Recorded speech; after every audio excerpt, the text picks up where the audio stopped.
রাজ্যে পালা বদলের পর ভরসাহীন, ভয় আউট। নির্বাচনী প্রচারে মানুষকে ভালো রাখার প্রতিশ্রুতি দিয়েছিল বিজেপি শিবির। সেই প্রতিশ্রুতি পালনে তারা বদ্ধপরিকর। ভোটের আগে মানুষকে কথা দিয়েছিলেন সুবিধা অসুবিধায় পাশে থাকার। সেই প্রতিশ্রুতি রাখছেন শিলিগুড়ির বিধায়ক তথা রাজ্যের পর্যটন মন্ত্রী শঙ্কর ঘোষ। পাশে থাকার অঙ্গীকারকে বাস্তব রূপ দিতে আয়োজিত হচ্ছে সরাসরি শঙ্কর কর্মসূচি। রবিবার শিলিগুড়ি মার্গারেট স্কুলে অনুষ্ঠিত হলো সরাসরি শঙ্কর কর্মসূচির তৃতীয় পর্ব। বিগত দুটো কর্মসূচির মতো রবিবারও শিলিগুড়ি শহরের পাশাপাশি পার্শ্ববর্তী বিভিন্ন জেলা থেকে বহু মানুষ তাদের ব্যক্তিগত সামাজিক নানা সমস্যার কথা জানাতে উপস্থিত। শিলিগুড়ি বিধায়ক তথা রাজ্যের পর্যটন মন্ত্রী শঙ্কর ঘোষ সংবাদ মাধ্যমকে জানান, শিলিগুড়ির প্রতিটি ওয়ার্ড ভিত্তিক ডিপিআর বা ডিটেলস প্রজেক্ট রিপোর্ট তৈরি করা হবে। ডিপিআর তৈরির পর যে কাজগুলোকে অগ্রাধিকার দেওয়া প্রয়োজন সেগুলোকে আগে করা হবে। বর্ষার সময় বিভিন্ন এলাকা জলমগ্ন হয়ে যায়। বিশেষ করে জাতীয় সড়কের কাজ চলায় কিছু সমস্যা হচ্ছে, সেই সমস্যাগুলিকে দ্রুত সমাধানের আশ্বাস।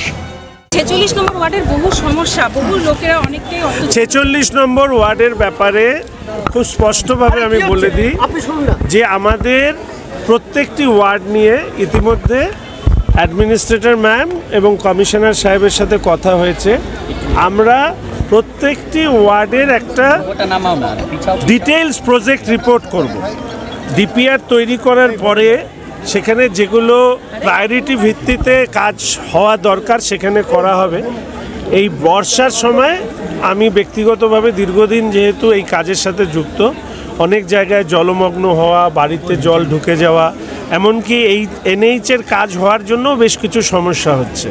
আজকেও আমাকে বিভিন্ন আমার বিধানসভার বাইরের থেকেও ফোন করে করে সবাই বলেছেন, আমরা চেষ্টা করছি। থানায় অভিযোগ দায়ের হওয়া সত্ত্বেও বহু সমস্যা সমাধান হয়নি বলেও অভিযোগ আসছে।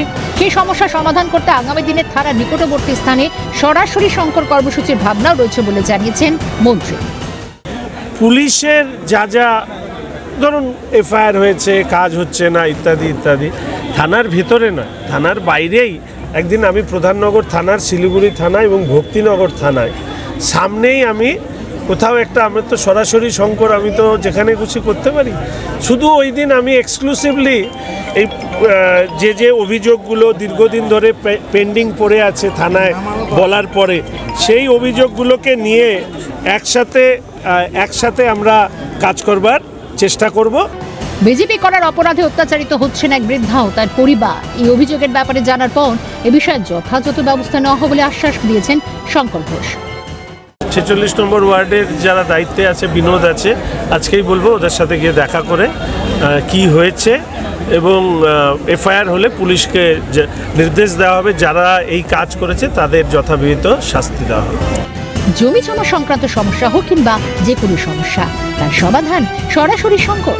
বিধায়ক তথা রাজ্যের মন্ত্রীকে হাতির কাছে সুবিধা অসুবিধায় পাশে পেয়ে খুশি সাধারণ মানুষ। স্নেহাশিস সরকারের রিপোর্ট, ক্যালকাটা।